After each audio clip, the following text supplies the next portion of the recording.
Last class we talked about the brain. Now we're going to talk a little bit about some foundations. So today and Monday, we're going to talk about two very big ideas. And these ideas are associated with Sigmund Freud and B.F. Skinner and our psychoanalysis and behaviorism. And I want to talk about psychoanalysis today and behaviorism next week. Now, one of the things that makes these theories so interesting is their scope. Most of the work we're going to talk about in this class, most of the ideas are narrow. So we're going to talk about somebody's idea about racial prejudice. But that's not a theory of language acquisition. We'll talk about theories of schizophrenia, but they're not explanations of sexual attractiveness. Most theories are specialized theories. But these two views are grand theories. They're theories of everything, encompassing just about everything that matters. Day-to-day life, child development, mental illness, religion, war, love. Freud and Skinner had explanations of all of these. Now, this is not a history course. I have zero interest in describing historical figures in psychology just for the sake of telling you about the history of the field. What I want to tell you about, though, is I want to talk about these ideas because so much rests on them. And even more importantly, a lot of these ideas have critical influence on how we think about the present. And that's there. Now, for better or worse, we live in a world profoundly affected by Sigmund Freud. If I had to ask you, name a famous psychologist, the answer, most of you, would be Freud. He's the most famous psychologist ever, and he's had a profound influence on the 20th and 21st century. Some biographical information: he was born in the 1850s. He spent most of his life in Vienna, Austria, but he died in London, and he escaped to London soon after retreating there at the beginning of World War II, as the Nazis began to occupy where he lived. He's one of the most famous scholars ever, but he's not known for any single discovery. Instead, he's known for the development of an encompassing theory of mind, one that he developed over the span of many decades. He was, in his time, extremely well known, a celebrity, recognized on the street. And throughout his life, he was a man of extraordinary energy and productivity, in part because he was a very serious cocaine addict, but also just in general, he was just a high-energy sort of person. He was up for the Nobel Prize in medicine and in literature, didn't get either one of them, didn't get the prize in medicine because Albert Einstein, everybody loves Albert Einstein. Well, Albert Einstein really wrote a letter, because they asked for opinions of other Nobel Prize, wrote a letter saying, don't give the prize to Freud. He doesn't deserve a Nobel Prize. He's just a psychologist. Oh, yeah. Okay. While he's almost universally acclaimed as a profoundly important intellectual figure, he's also the object of considerable dislike. This is in part because of his character. He was not a very nice man in many ways. He was deeply ambitious to the cause of promoting psychoanalysis, to the cause of presenting his view and defending it. And he was often dishonest, extremely brutal to his friends, and terrible to his enemies. He was an interesting character. My favorite Freud story was as he was leaving Europe during the rise of the Nazis, as he was ready to go to England from, I think, either Germany or Austria, he had to sign a letter from the Gestapo. Gestapo agents intercepted him and demanded he sign a letter saying that at no point had he been threatened or harassed by the Gestapo. So he signs the letter, and then he writes underneath it, "The Gestapo has not harmed me in any way. In fact, I highly recommend the Gestapo to everybody." He had a certain aggression to him. He's also disliked, often hated, because of his views. He was seen as a sexual renegade, out to destroy the conception of people as good and rational and pure beings. And when the Nazis rose to power in the 1930s, he was identified as a Jew who was devoted to destroying the most sacred notions of Christianity. And to some extent, many people see him this way, and to some extent, this accusation has some truth to it. Freud made claims about people that many of us, maybe most of us, would rather not know. Well, okay, what did he say?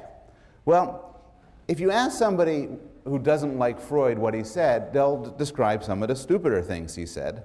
And in fact, Freud said a lot of things, some of which were not very rational. For instance, he's well known for his account of phallic symbols, arguing certain architectural monuments are subconsciously developed as penile representations. And related to this, he developed the notorious theory of penis envy.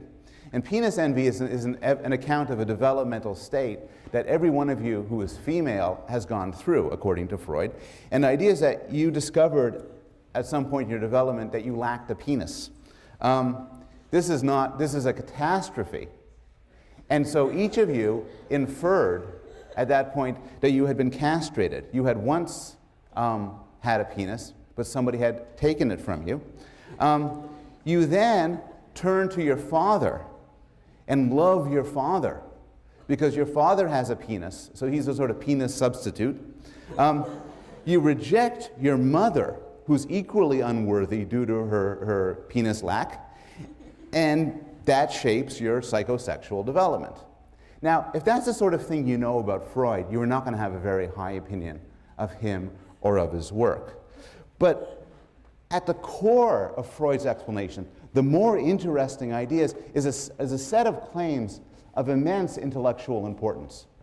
And the two main ones are this. The two main ones involve the existence of an unconscious motivation, and the notion of unconscious dynamics or unconscious conflict, which lead to mental illnesses, dreams, slips of the tongue, and so on.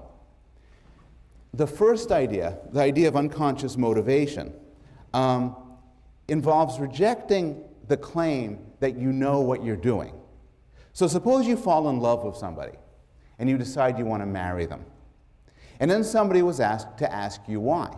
And you'd say something like, well, I'm ready to get married at this stage of my life. I really love the person is smart and attractive, I want to have kids, whatever. And maybe this is true. But a Freudian might say that even if this is your honest answer, you're not lying to anybody else, still, there are desires and motivations that govern your behavior that you may not be aware of. So, in fact, you might want to marry John because he reminds you of your father, or because you want to get back at somebody for betraying you. If somebody was to tell you this, you'd say, that's total nonsense. But that wouldn't deter a Freudian. A Freudian would say that these processes are unconscious. So, of course, you just don't know what's happening. So the radical idea here is you might not know why you do what you do. And this is something we accept for things like visual perception. We accept that you look around the world and you get sensations and you figure out there's a car, there's a tree, there's a person, and you're just unconscious of how this happens. But it's unpleasant and kind of frightening that this could happen, that this could apply to things like why you're now studying at Yale, why you feel the way you do towards your friends, towards your family. Now, the marriage case is extreme, but Freud gives a lot of simpler examples where this sort of unconscious motivation might play a role. So, have you ever liked somebody or disliked them and not know why? Have you ever found yourself in a situation where you're doing something or you're arguing for something or making a decision for reasons that you can't fully articulate? Have you ever forgotten somebody's name at exactly the wrong time? Have you ever called out the wrong name in the throes of passion? This is all the Freudian unconscious. The idea is that we do these things. These things are explained in terms of cognitive systems that we're not aware of. Now, all of this would be fine if your unconscious was a reasonable, rational computer, if your unconscious was really smart and looking out for your best interests. But according to Freud, that's not the way it works. According to Freud, there are three distinct processes going on in your head. And these are in violent internal conflict. And the way you act and the way you think are products not of a singular rational being, but of a set of conflicting creatures. And these three parts are the id, the ego, and the superego. And they emerge developmentally. The id, according to Freud, is present at birth. It's the animal part of the self. It wants to eat, drink, pee, poop, get warm, and have sexual satisfaction. It is outrageously stupid. It works on what Freud called the pleasure principle. It wants pleasure, and it wants it now. And that's, according to Freud, how a human begins. Pure id. Freud had this wonderful phrase, polymorphous perversity, this pure desire for pleasure. Now, unfortunately, life doesn't work like that. What you want isn't always what you get. And this leads to a set of reactions to cope with the fact that pleasure isn't always there when you want it, either by planning how to satisfy your desires or planning how to suppress them. And this system is known as the ego, or the self. And it works on the reality principle. And it works on the principle of trying to figure out how to make your way through the world, how to satisfy your pleasures, or in some cases, how to give up on them. And the ego, the emergence of the ego for Freud symbolizes the origin of consciousness. Finally, if this was all there was, it might be a simpler world. But Freud had a third component, that of the superego. And the superego is the internalized rules of parents and society. So what happens in the course of development is you're just trying to make your way through the world and satisfy your desires, but sometimes you're punished for them. Some desires are inappropriate, some actions are wrong, and you're punished for it. The idea is that you come out, you get in your head a superego, a conscience. In these movies, it would be like the little angel above your head that tells you when things are wrong. And basically, yourself, the ego, is in between the id and the superego. One thing to realize, I told you the id is outrageously stupid. It just says, oh, hungry, food, sex, oh, let's get warm, oh. The superego is also stupid. The superego, according to Freud, is not some brilliant moral philosopher telling you about right and wrong. The superego is like, you should be ashamed of yourself. That's disgusting. Stop doing that. Oh! And in between these two screaming creatures, one of them telling you to seek out your desires, the other one telling you should be ashamed of yourself, is you, is the ego. Now, according to Freud, most of this is unconscious. So we see, bubbling up to the top, we feel, we experience ourselves. And the driving of the id, the forces of the id and the forces of the superego are unconscious, in that we cannot access them. We don't know. It's like the workings of our kidneys or our stomachs. You can't introspect and find them. Rather, they do their work without conscious knowledge. Now, Freud developed this. This is the Freudian theory in broad outline. He extended it and developed it into a theory of psychosexual development. And so Freud's theory is, as I said before, a theory of everyday life, of decisions, of errors, of falling in love, but it's also a theory of child development. So Freud believed there were 5 stages of personality development, and each is associated with a particular erogenous zone. And Freud believed as well that if you have a problem at a certain stage, if something goes wrong, you'll be stuck there. So according to Freud, there are people in this room who are what they are because they got stuck in the oral stage or the anal stage. And that's not good. So the oral stage is when you start off. The mouth is associated with pleasure.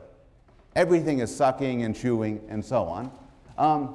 And the problem for Freud is premature weaning of a child, depriving him of the breast, could lead to serious problems in his personality development. It could make him, as the phrase goes, into an oral person. And this orality could be described literally Freud used this as an explanation for why somebody might eat too much, or chew gum, or smoke. They're trying to achieve satisfaction through their mouth of a sort they didn't get in this very early stage of development. But it can also be more abstract. If your roommate is dependent and needy, you could then go to your roommate and say, "You're an oral person. The first year of your life did not go well." A phrase even more popular is the anal stage, and that happens after the oral stage, and problems can emerge if toilet training is not handled correctly. If you have problems during those years of life, you could become an anal personality. According to Freud, and your roommate could say, "Your problem is you're too anal." And according to Freud, literally, it meant you were unwilling to part with your own feces. It's written down here, I know, it's true. And the way it manifests itself, as you know from just how people talk, is you're compulsive, you're clean, you're stingy. This is the anal personality. Then it gets a little bit more complicated. The next stage is the phallic stage. Actually, this isn't that much more complicated. The focus of pleasure shifts to the genitals, and fixation can lead to excessive masculinity in females, or in males, or if you're female, need for attention or domination. Now, at this point, something really interesting happens, called the Oedipus complex. And this is based on a story, the mythical story of a king who killed his father and married his mother. And according to Freud, this happens to all of us in this way. Well, by all of us, Freud meant men. So here's the idea. You're 3 or 4 years old. You're in the phallic stage. So what are you interested in? Well, you're interested in your penis. And then you seek an external object. Freud's sort of vague about this, but you seek some sort of satisfaction. But who's out there who'd be sweet and kind and loving and wonderful? Well, Mom. So the child infers, Mom is nice. I love Mom. So far, this is not crazy. Little boy falling in love with his mother. Problem. Dad's in the way. Now, this is going to get progressively weirder, but I will have to say, as the father of two sons, both sons went to a phase where they explicitly said they wanted to marry Mummy and me. If something bad happened to me, that wouldn't be the worst thing in the world. So there's this. But now, it gets a little bit aggressive. So the idea is the child determines that he's going to kill his father. Every 3- and 4-year-old boy thinks this. But then, because children, according to Freud, don't have a good sense of the boundary between their mind and the world, which is a problem. The problem is they think their father can tell that they're plotting to kill him. And they figure their father is now angry at them. And then they ask themselves, what's the worst thing Dad could do to me? And the answer is castration. So they come to the conclusion that their father is going to castrate them because of their illicit love for their mom. And then they say, Dad wins. And then they don't think about sex for several years. And that's the latency stage. The latency stage is they've gone through this huge thing with Mom and Dad. Fell in love with Mom, wanted to kill my father. Dad was going to castrate me. Fell out of love with Mom, out of the sex business. And its sex is repressed until you get to the genital stage. And the genital stage is the stage we are all in, the healthy adult stage. Now that you're adults and you've gone through all the developmental stages, where do you stand? You're not out of the woods yet, because unconscious mechanisms are still, even if you haven't got fixated or anything, there's still this dynamic going on all the time with your id, your ego, and your superego. And the idea is your superego, remember your superego is stupid. So your superego isn't only telling you not to do bad things, it's telling you not to think bad things.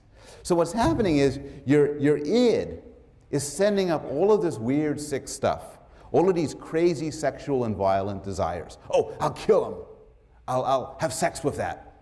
I'll have extra helpings on my dessert. And your superego say, no, no, no. And this stuff is repressed. It doesn't even make it to consciousness. The problem is Freud had a very sort of hydraulic theory of what goes on. And some of this stuff slips out. And it shows up in dreams, and it shows up in slips of the tongue, and in exceptional cases it shows up in certain clinical symptoms. So what happens is, Freud described a lot of normal life as in terms of different ways we use to keep that horrible stuff from the id making its way to consciousness. And he called these defense mechanisms. You're defending yourself against the horrible parts of yourself. And some of these make a little bit of sense. I mean, one way to describe this in a non-technical, non-Freudian way is there's certain things about ourselves we'd rather not know. There's certain desires we'd rather not know, and we have ways to hide them. So for instance, there's sublimation. Sublimation is you might have a lot of energy, maybe sexual energy or aggressive energy, but instead of turning it to a sexual or aggressive target, what you do is you focus it in some other way. So you can imagine a great artist like Picasso turning the sexual energy into his artwork. There's displacement. Displacement is you have certain shameful thoughts or desires and you refocus them more appropriately. A boy who's bullied by his father may hate his father and want to hurt him. But since this is very shameful and difficult, the boy might instead kick the dog and think he hates the dog, because that's a more acceptable target.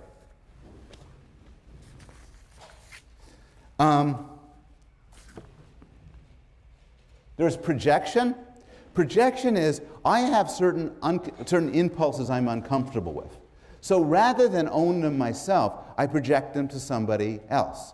A classic example for Freud is homosexual desires. The idea is that I feel this tremendous lust towards you, for instance, and any of you, all of you, you three. And I'm ashamed of this lust. So what I say is, hey, are you guys looking at me in a sexual manner? Are you lusting after me? How disgusting. Because what I do is I take my own desires and I project it to others.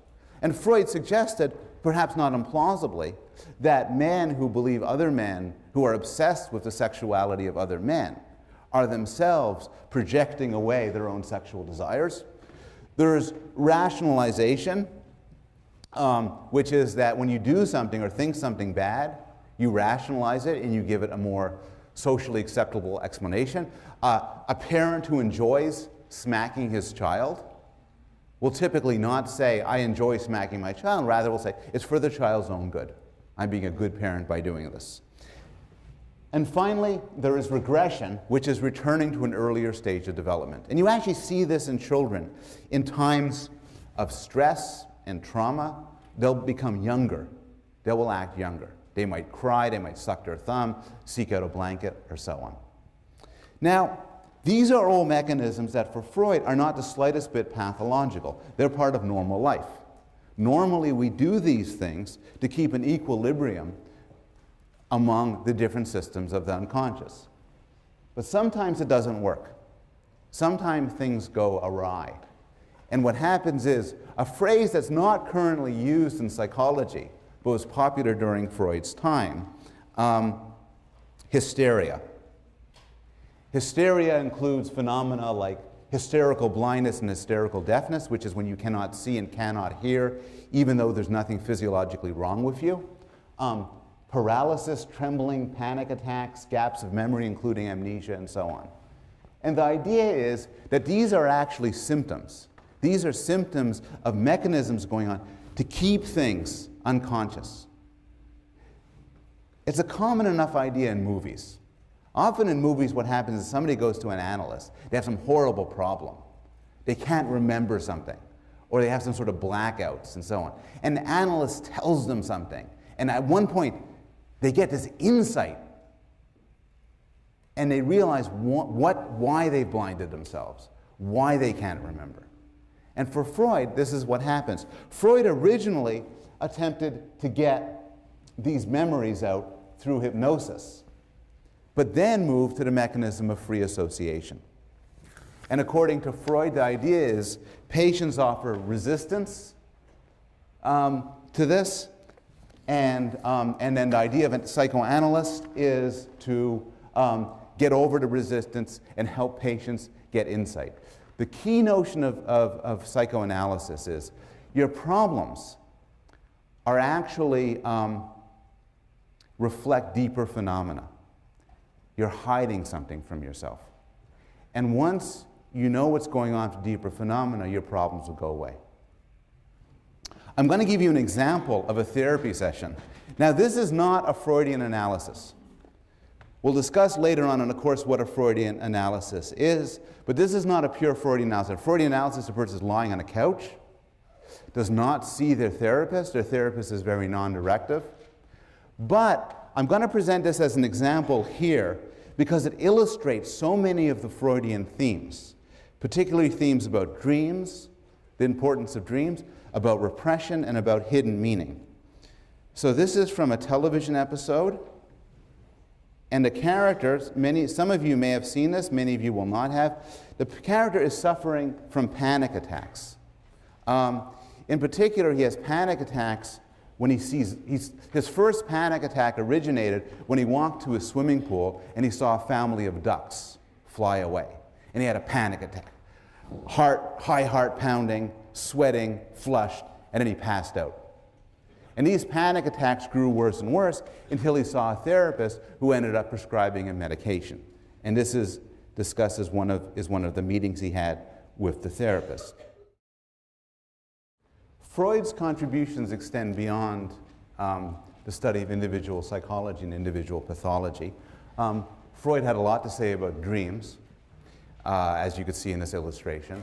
He believed that dreams had a manifest content, manifest meaning what you experience in your dream.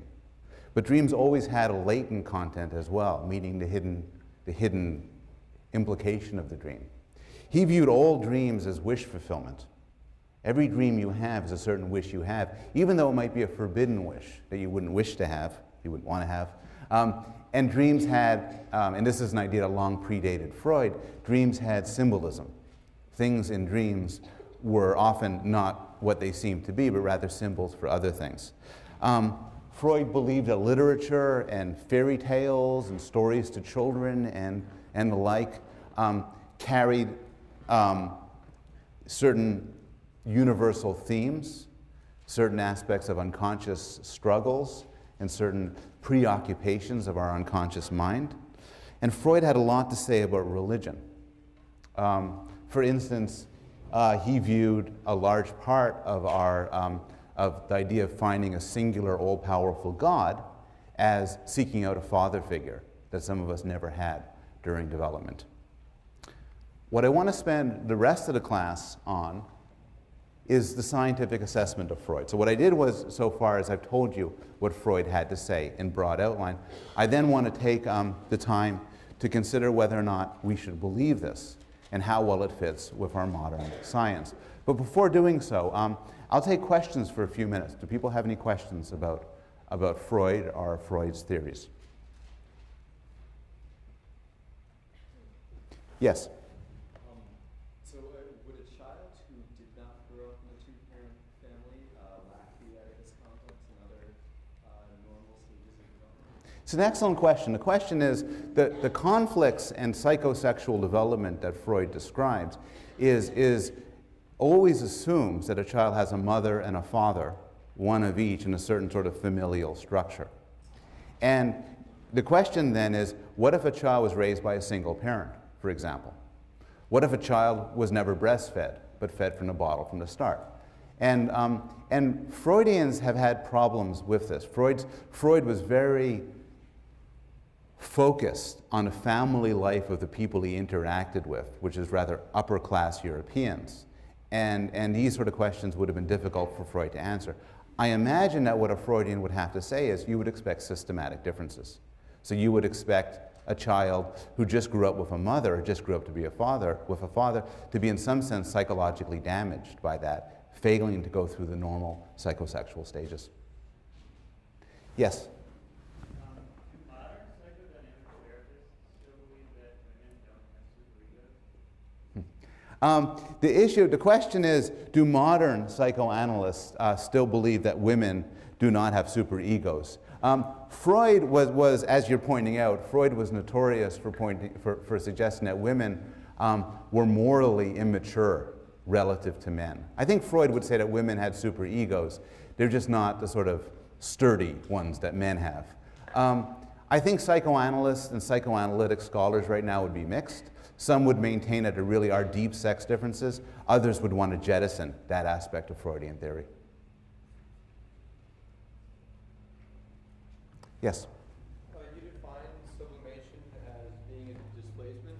Does that make it sort of a subgroup of displacement? Well, what sublimation is, a lot of these, it's a good question. The question is to sort of what is sublimation? How does it relate to the other defense mechanisms? A lot of defense mechanisms involve taking a desire and turning it. Now, what displacement does is it takes it from you to her. Like, I'm angry at you, but maybe that's forbidden for some reason, so I'll be angry at her. What projection does is takes a desire from me and then puts it on somebody else heading outwards. And what sublimation does is it just gives up the details and keeps the energy. So you stay up, you know, your roommate stays up all night working. And you say to your roommate, for instance, that's just because you haven't had sex in a long time. And you want to have sex, so you devote all your energy to your math exam. And then you say, that's sublimation. I learned that in intro psych. And your room may be very pleased. One more question.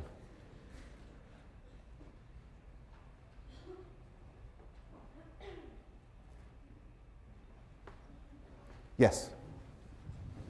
What kind of evidence is there for cross-cultural validity?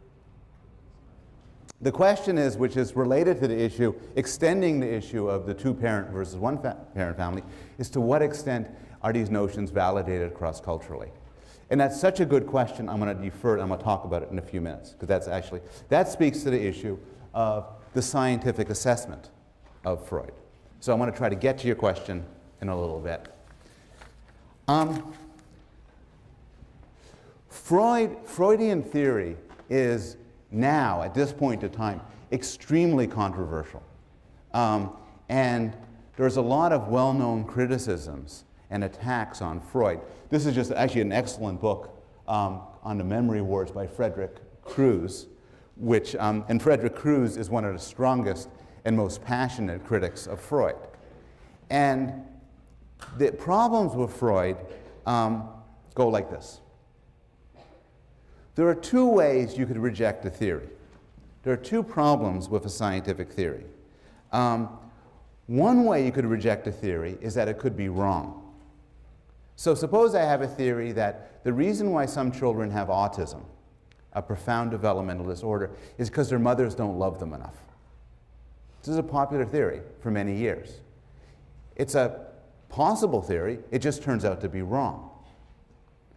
But another way, and so one way to attack and address a scientific theory is to view it as just to see whether or not it works. But there's a different problem a theory could have. A theory could be so vague and all-encompassing that it can't even be tested. And this is one of the main critiques of Freud. The idea could be summed up by a quotation from the physicist Wolfgang Pauli.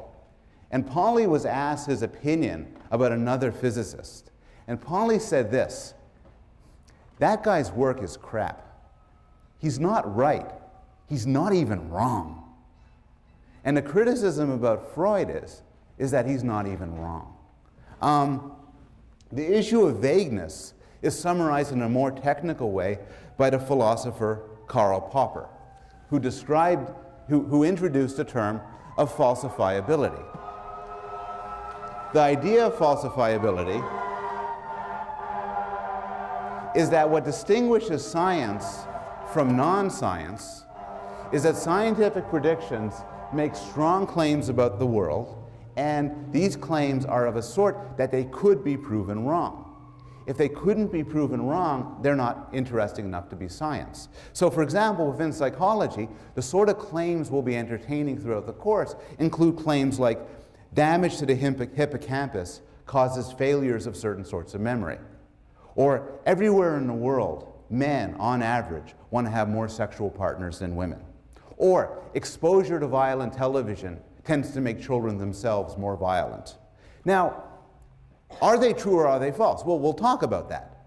But the point here is they can be false. They're interesting enough that they can be tested.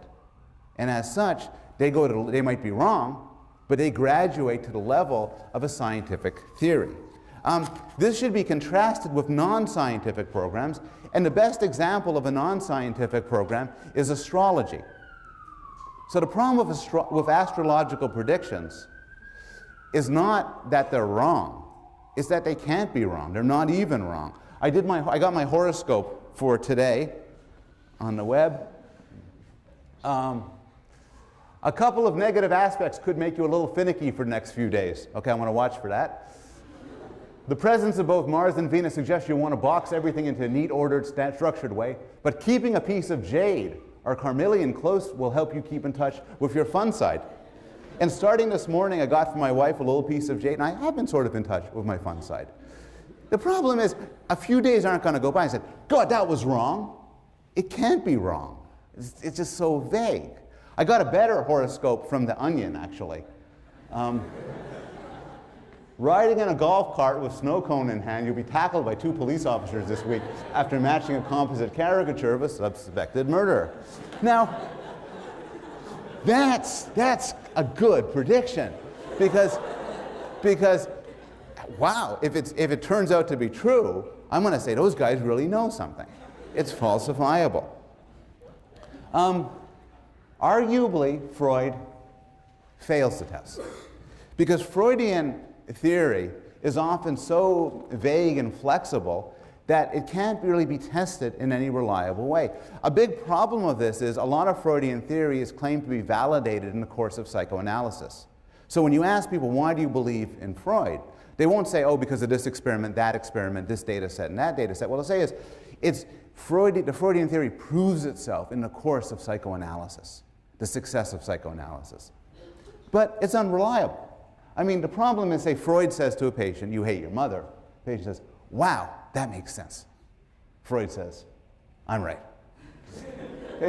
Freud says, you hate your mother. The patient says, no, I don't. It's terrible. That's disgusting. Freud says, your anger shows this idea is painful for you. You repressed it from God. I am right. and the problem is, the same sort of dynamic plays itself out even in the scientific debate back and forth. So Freudian psychologists, I'm putting Freud here, but what I mean is well-known defenders of Freud, will make some claims like, adult personality traits are shaped by the course of psychosexual development, all dreams are disguised wish fulfillment, psychoanalysis is the best treatment for mental disorders. Scientists will respond, I disagree, there's little or no evidence supporting those claims, and the Freudian response is, your rejection of my ideas shows that they are distressing to you. This is because I am right. And this is often followed up. Seriously enough, you have deep psychological problems. And now I don't want to caricature Freudians. A lot of Freudians have tried and made a research program of extending their ideas scientifically, bringing them to robust scientific tests. But the problem is, when you make specific falsifiable predictions, they don't always do that well. So for instance, there's no evidence that oral and anal characteristics, the personality characteristics I talked about being needy versus being stingy, relate in any interesting way to weaning or toilet training. And there's been some efforts cross-culturally, to go back to the question this young man asked before, looking at cross-cultural differences in toilet training and weaning, which are really big differences, to see if they correspond in any interesting way to personality differences, and there's been no good evidence supporting that. Similarly, Freud had some strong claims about sexuality. for why some people are straight and others are gay. These have met with very little empirical support. And the claim that psychoanalysis proves itself by its tremendous success in curing mental illness is also almost certainly not true. For most, maybe not all, but for most psychological disorders, there are quicker and more reliable treatments than psychoanalysis. And there's considerable controversy as to whether the Tony Soprano method of insight, where you get this insight and this discovery, oh, now I know, makes any real difference in alleviating symptoms such as anxiety disorders or depression. This is why there's often a sticker shock when people go to a university psychology department, where they say, look, hey, so I'm in how can I take classes on Freud? Who's your expert on Freud? And the truth is, Freudian psychoanalysis is almost never studied inside psychology departments. Not the cognitive or developmental side, not the clinical side. There are some exceptions, but for the most part, even the people who do study Freud within psychology departments do so critically. Very few of them would see themselves as a psychoanalytic practitioner or as a Freudian psychologist.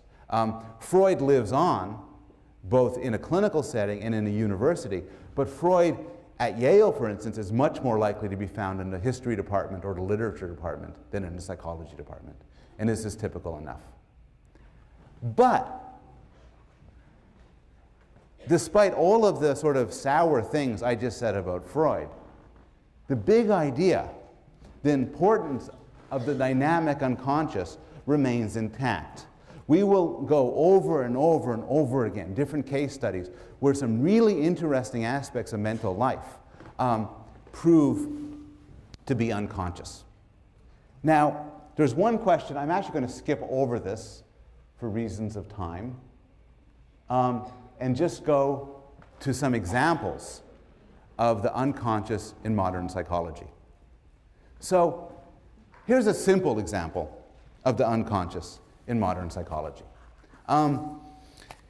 Language understanding. So when you hear a sentence like,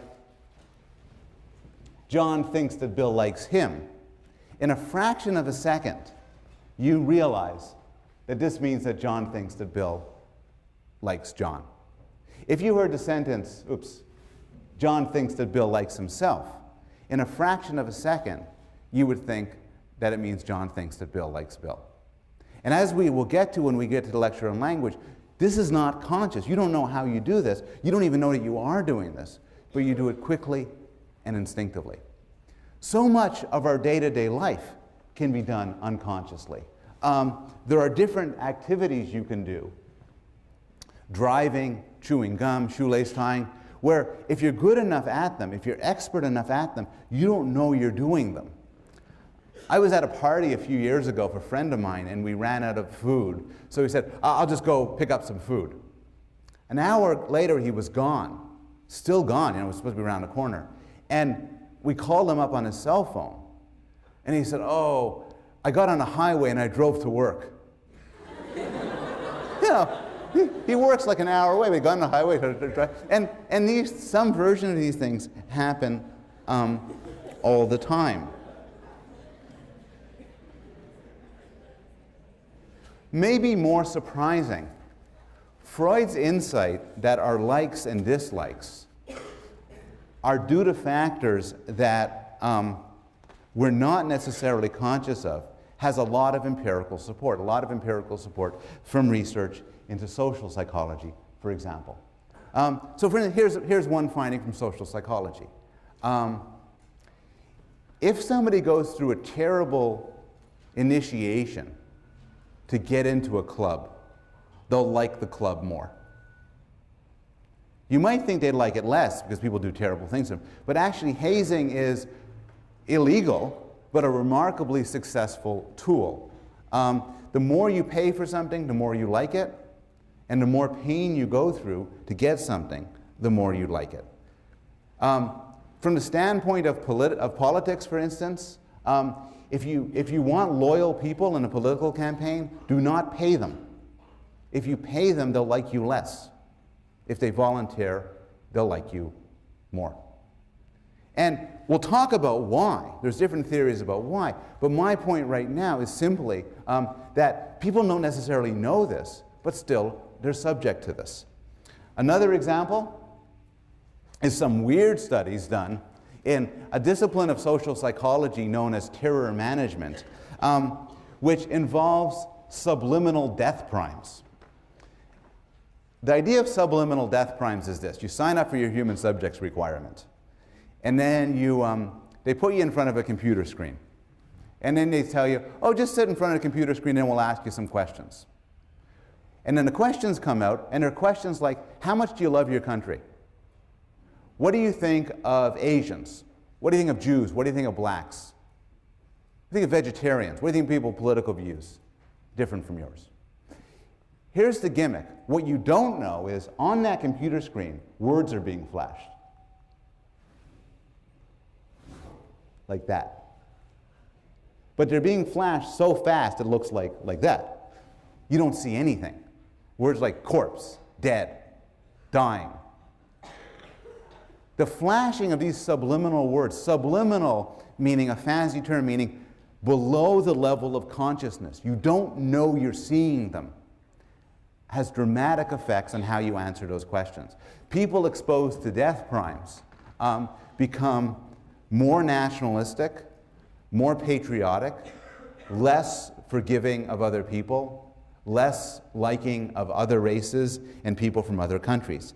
Again, the explanation for why this is so is something which we'll get to in another class.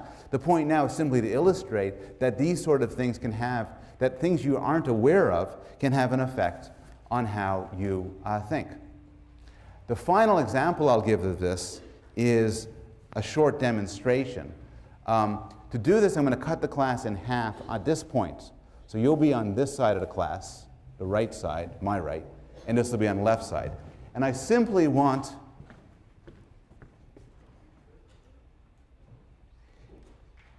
everybody to think about somebody you love. So think about somebody you love, your girlfriend, your boyfriend, your mom, your dad. Think about somebody you love. Just think about somebody you love. Okay. Now, on this screen is going to be instructions, but I want to give the instructions to this half of the class. So I'm going to ask everybody in this half of the class, please either turn your head or shut your eyes. Okay? Teaching fellows too. Okay. And everybody in this half, obey. Okay, have everybody read that? Okay. Oh. Okay. Now, turn your head, this group. Now, this group, look at this. And take a moment. You don't have to do it on paper, but take a moment to do it in your head. Each group had instructions. Some people might have seen both instructions. Follow the instructions you got for you. Now, this was research done by Norbert Schwartz, and here's the question I want you to ask yourself. How much do you like this person? And here's the effect. Half of you were asked to list 3 features of the person. Half of you were asked to list 10. The finding, which is not a subtle finding, is that liking goes up in the 3 group and liking goes down in the 10 group. And here's why. I have to think about 3 positive features of somebody. So, I think of my girlfriend. I have a girlfriend. I think of my girlfriend. But, oh, she's smart, she's beautiful, and she's kind. Good. How much what do I think of her? Pretty good. Smart, beautiful, kind. Smart, beautiful. Oh, yeah. But the problem, now Schwartz is clever, though. He says, listen, the other group gets 10 positive features. Smart, beautiful, kind, really nice, good cook, punctual. Smart. No, I mentioned that. The problem is, nobody has 10 positive features. And The effect of being asked to do 10 positive features is people find this hard. And then those people, when asked, how much do you like this person? Say, couldn't really make it that 10. I guess I don't like them very much. Now, the point of this illustration, again, is that it shows that you don't know this. Subjects who are asked to do 10 positive features and then later rank the person lower, and then asked, why did you rank the person lower? Don't say, because you told me to list 10. Typically, we are oblivious to these factors that change our points, what we like and what we dislike. And this is, in fact, a substantial and important part of the study of psychology, and particularly, for instance, the study of racial and sexual prejudice, where one of the big findings from social psychology, and we'll devote almost an entire lecture to this, is that people have strong views about other races that they don't know about, and that they don't know control their actions. So to some extent, this rounds out Freud, because to some extent, the particulars of Freud are, for the most part, have been rejected. But the general idea of Freud has actually been so successful, both in the study of scientific psychology and in our interpretation of everyday life, that to some extent Freud's been a victim of his own success. We tend to underestimate the importance of Freudian thought in everyday life because he's transformed our worldview to such an extent that it's difficult for us to remember that there's any other way to think about it. So to some extent, he's been a victim of his own success. We have time for some further questions about Freud and about scientific implications of Freud.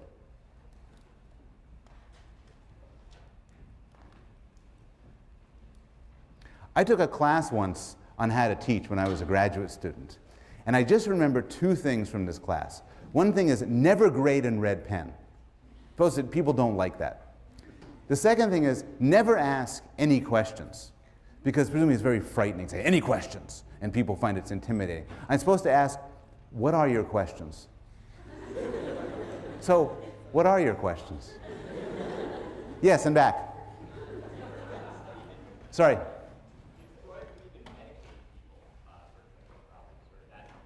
Did Freud believe in? Medication. Freud had it's a good question.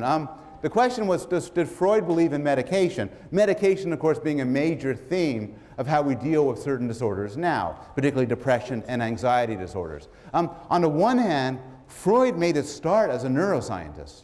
Freud studied the mind and the brain and was intensely interested in the neural basis of thought and behavior. But the answer to your question in the end is no. Although Freud was very sensitive to the brain basis of behavior, Freud was totally convinced that the method through which to cure disorders like depression and anxiety would not be medication, but rather through the sort of talk therapy and insight. Moreover, modern therapists, including some people who aren't psychoanalytically defined, will say, look, these drugs are all well and good, but what they do is they mask the symptoms.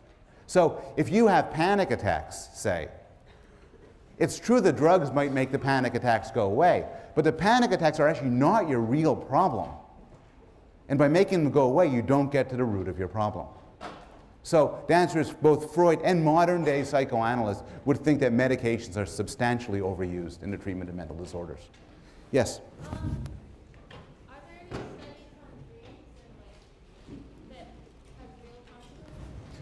The question is, what about research on dreams? Dreams is such a fun topic that I'm going to devote half a class to sleeping and dreams. So for instance, I will answer the question, what is the most common dream? I will also answer the question, who thinks about sex more in dreams, men or women? And what proportion of, there's so many great questions I will answer. Dreams from a Freudian standpoint, there's been some evidence that dreams often do have some relationship to what you're thinking about and worrying about through the day. But the strong Freudian view about symbolism and wish fulfillment has not been supported by the study of dreams. What are your other questions? Yes, whoever Eric is pointing to. Purple shirt. Purple shirt. Yes. The Electra complex? The Electra complex is the penis envy story. Freud developed, this is a crude summary, but Freud developed the Oedipal complex. You know, mom, I love mom, I hate dad. And then it's as if somebody reminded him, Sigmund, there are also women. Oh yeah. And that story I told you with the penises and the penis envy and the replacement is a sort of a very shortened version of the Electra complex. I think it's fair to say that Electra complex was a sort of add-on to the main interest of Freud, the Oedipal complex. One more, please. Sir? Yes? So are women stuck in that stage for the rest of their life, according to Freud? Like in that envy, penis envy, or does he not continue to explain? According to Freud, it's not a fixation in the stage in the same sense as an oral or anal stage. But yes, the claim that Freud would make is that the woman's discovery that she lacks the penis plays a fundamental role later on, determining her allegiances in life and in fact her own sexual preferences and interests. So it's not the sort of thing that affects her just for a short period.